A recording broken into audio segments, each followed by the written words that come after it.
శ్రీ గురుభ్యో నమ. పొద్దున్నుంచి అడుగుతున్న మరొక ప్రశ్న ఏమిటంటే, గ్రహణం సమయంలో ఎలాంటి దాన ధర్మాలు చేయాలి, గోత్రనామాలతో ఎలాంటి పూజలు యజ్ఞాలు చేయాలి, చాలామంది చేస్తాం అంటున్నారు, చేయించుకోవచ్చా? ఇది చాలా తప్పు. దీనివల్ల ఎలాంటి ప్రయోజనం ఉండదు. ఇది పిచ్చి పని కూడాను.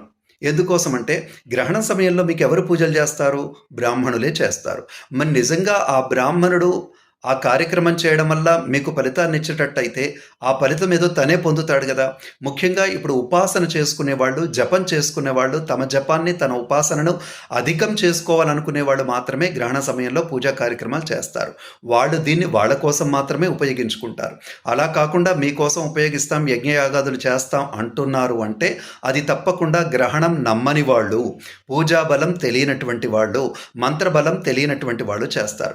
అలాంటి వాళ్ళతో చేయించుకున్న ప్రయోజనం లేదు. అదొక పెద్ద వ్యాపారం, అదొక పెద్ద మోసం. దానివల్ల ప్రయోజనం ఉండదు.